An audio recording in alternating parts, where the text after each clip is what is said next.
Hey guys, what is up? It is your boy K9 Unit. I know it's been a while. I do want to apologize on my part. Sometimes life just gets really crap. That's what happened to me for the past few months this year, especially last year as well at the end. Either way, today's a really special day because not only am I back on YouTube, I'm also going to be reviewing Injustice 2 Mobile. Alright, so this game has officially came out. Well, not really officially because it's currently, as I'm making this video right now, it's out in the Philippines Apple Store only. I'm not sure about Android, however. So for you guys who are wondering how to get this game, just create a new Apple ID. You can't use your old Apple ID if it has any currency or wallet money in it. So create a new Apple ID, make the store location on that Apple ID to Philippines when signing up or in your settings, and you guys can actually download this game from your app store. That's exactly what I did.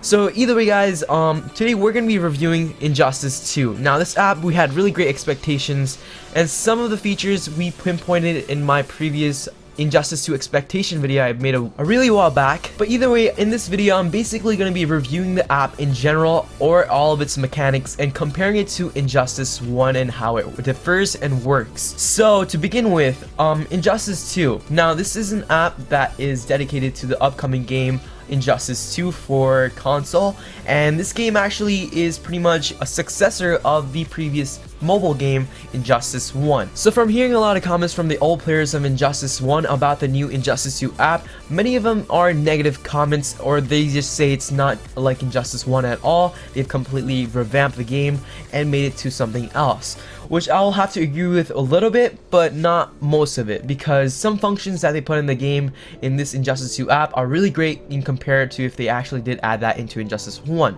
which in direct contrast, if we did actually voted for them to add on to Injustice 1, would have been better for some players. But either way, enough of the chit chat. Let's just get right into the Injustice 2 app, man. I'm just dying to see, just get this complete over with. There's so much things I have to talk about, so if I do make any mistakes, I apologize on my part. I just got this app a few hours ago, and I'm just letting you guys know most of the things I've known from playing this app and just analyzing it in my own gameplay. So Injustice 2. So currently this game has 21 characters in total as players can play with.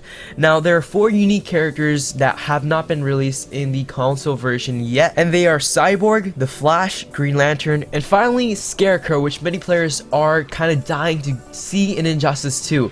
So either way, now let's just move on and talk about the characters in general and how they work in the game. So unlike the previous Injustice 1 game or app, the characters used to be in 3 tiers as such as Bronze, Silver, and Gold, but however in the new Injustice 2 app, they kind of been placed in, like, I guess, star ranking, where players would have to collect shards and promote the character each star rank. So there's 5 ranks in total, and each rank will unlock a talent which you'll have to buy, and each talent you unlock, you guys can actually manipulate that talent and do something with it. So when you guys get usually 3 stars on a character, you guys will basically unlock the character's super move, which I sadly could not do because I just got the game. But the next thing I wanted to talk about with the character was basically the character's card. So on the character card, you guys will see the character type. Now there is 5 types in total. There's Might, Agility, Tech, Metahuman, and Magic class, or class in general instead of tiers. But either way, basically these tiers will have to do with I guess it's a new form of Bronze, Gold, Silver. I'm not really sure, to be honest, because on the character card there's that's what it says. There's like icons for it, special icons for it, and then you see the threat level. Now threat is a new thing. Basically that is just a simplification of how strong your characters are, and together when you guys put them in a team, that's the average of the character's team. It helps you guys decide how strong your team is compared to the other team's threat level. Basically summarizes the health and the stats and everything, comparing your characters with your enemy. And in order to increase this threat level, you guys simply have to just skill the character up and just basically level him up. The more powerful your character, basically the more threat level you will get for that character. Either way, moving on, we're going to be talking about the character interface. Now before in Injustice 1, we just had this basic look of the character view, then the 3 specials. and now they decide to replace the specials with abilities. Now they're not called specials anymore. I'll use specials in my own I'll still call them specials as a player. But either way, to sum up these character interface, we have the character's name, we have his or her surname, then we have the threat level, we have the summary of the character, which also talks about his or her attacks and ability. So in the abilities tab, we have is the character's ability, and you guys can actually upgrade their passives. So then we have the special 1, special 2, and for some players you guys might need star rating 3 in order to activate the or unlock the super move. So either way, each of them have their own types of levels, and you guys will have to spend credits. So then we have the talents, where each talent is unlocked by star rating, and it costs credits to unlock each one. And you guys can actually pre-roll, which means that basically if you guys unlock a stat or a talent, you guys can get a different stat each time. Some of them you guys can get like stun chance or health increase. You guys can pre-roll. For first time's free, I think, but the next time it's gonna get kind of expensive a little bit. But I'm not really sure how that thing works yet because I only did it once. So basically, it's a new form of way to enhance your character in multiple ways. Then we have the character stats, which overall sums up your character in general, the health and damage of the character, and some of the chances the characters can do during battle.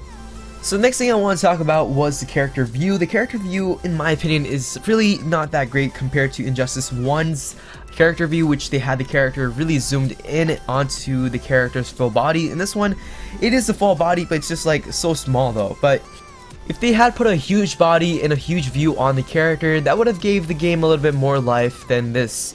So either way, moving on, I want to talk about the apply XP capsules. So in this game, you guys can get XP capsules, which are basically like XP scrolls, and you guys can apply to your character. There are different types of XP scrolls depending on the character type. There's, you know how I said there's 5 classes? Yeah, each class has different XP scrolls.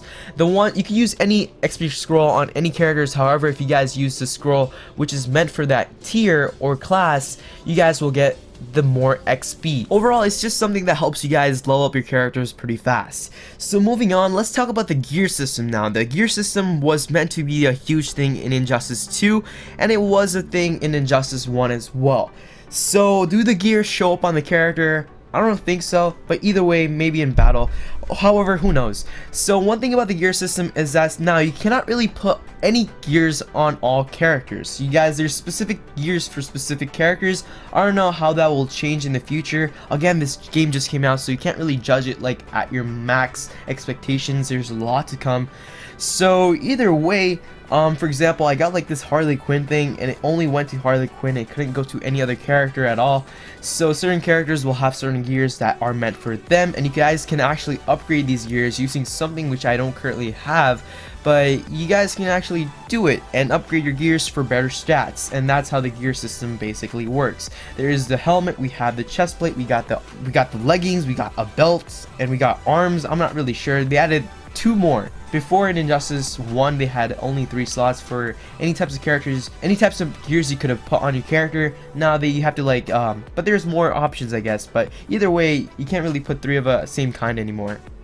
To be honest with you guys, I can go on talking about Injustice for like past 2 hours. Like, I have so much things I could talk about. For example, from contrast to Injustice 1, we have battle interface, we got promotions, characters, extra leveling, booster packs, online battle, survival mode, login rewards, currency, gear, augment system, menu, the store, skilling, extra, I don't know, just too much stuff. But either way, let's just move on to the next thing we're going to be talking about, which is the battle interface.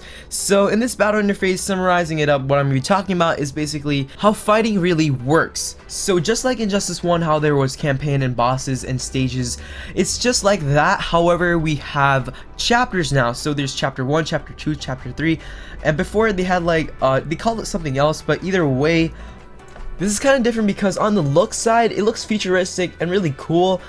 Each stage has a boss to it, and overall, leading up to the last boss, of course, you have to finish the first stage in order to get the second one unlocked.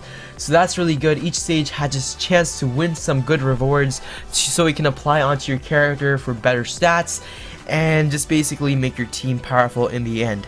So going on more in depth to the battle interface, moving on towards the battle itself before you guys get into the battle. So you guys can actually choose and change your team by selecting any 3 of the characters you guys see on the left of your screen.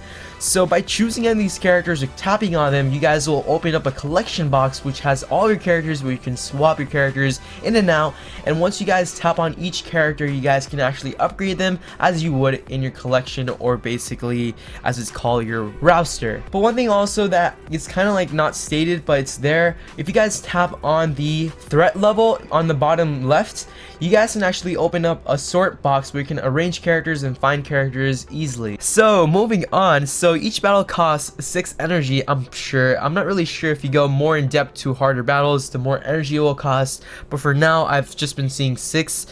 So there's also another option called sim, which basically it's a type of currency. I'm not gonna say type of, well, it is kind of type of currency, but it's a type of item which you could use in order to skip battles. So you guys can use that, and in the end you guys can actually also get rewards while you're skipping the battle as well. So that's just one thing I just want to let you guys know. So moving on, fighting in the game. So this is where everything just breaks apart. So I have iPad Pro, the newest one, so my thing is lagging everywhere. Like literally the thing gets overheated, and while I'm charging my device it drops percentage. That's not good. I mean, I'm plugging it into a actual iPad wall charger, not the small ones for iPhone, but the big one, and the battery literally drops while I'm playing this game.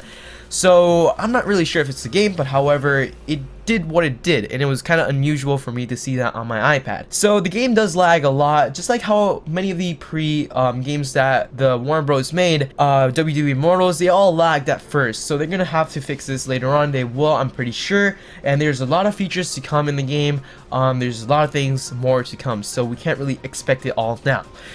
But either way, moving on to the battle interface. So there is few new things. There's new attack moves. You guys can actually swipe up and do a different attack, and if you swipe down you guys can do a different attack. If you go back you guys can do a different attack. So there's 3 types of different new attacks you could do, unlike the Injustice 1 where there's just tap and swipe. This one they have like up to 5 new attacks. So next, moving on to the specials. I'm not really sure because they don't really have that type of feature where you can get that percentage damage anymore. You guys just tap it and try to land the hit on the place on the ground in order to get it applied on character. So there is no like a percentage range of damage you guys can apply on the character, or that circle where you have to tap with your fingers twice to get that percentage of how much damage you will deal on the character in the future. So that's kind of, I felt like that was bad, to be honest. I felt like they should have added that. Also, another thing was that despite it lagging, sometimes I couldn't really activate my specials on time. It just, you know, oh, I activate my special, I gotta wait for the enemy to do it first, and it's just, the enemy doesn't even use their special. It takes 2 seconds before they use their special. I can't use the special, they use their special. It's just weird how it sounds, but that's what it does. So now let's talk about overall battle interface, comparing it to Injustice 1. So in my opinion, are they alike? No. Well, kind of, but not exactly. So what could they have done? Made it more smooth, made it more big. Could the characters look small as hell? Pretty much they should have just exactly copied Injustice 1's battle strategy, like or added a little bit more to it, just like how they did like up, like you could jump and attack, but more towards that side, but at the same time looking like Injustice 1. That, at least they could have done that. Overall, I didn't really like it, but it was okay. Also, I might have almost forgot to talk about this. The characters' energies are now located on the top. Each character will not have individual energy bars. They will all be stacked up in one corner on top of your thing, and basically it goes for all characters. 6 energy to fight battle? Yeah, all characters can play. So that's how it is working. If you guys get over energy bars, it will like not increase. You have like certain amount of energy bars you can have. After that limit is reached, you just pretty much stack until you get under that limit and basically wait for the timer to run and just get energy. And also there are modifiers. They're basically just like random tag-ins. Then there's the health reduction. They're basically modifiers that will slow down your team or put an extra challenge onto your team in order for you to basically struggle and finish the battle and defeat the other team. That's what the modifiers are.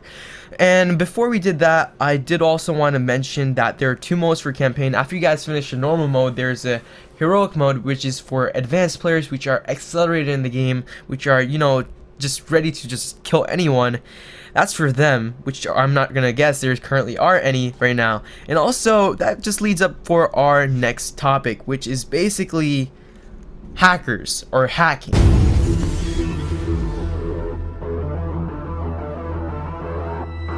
Alright, this has been a really huge topic ever since Injustice 1 and how many people were getting unreleased characters.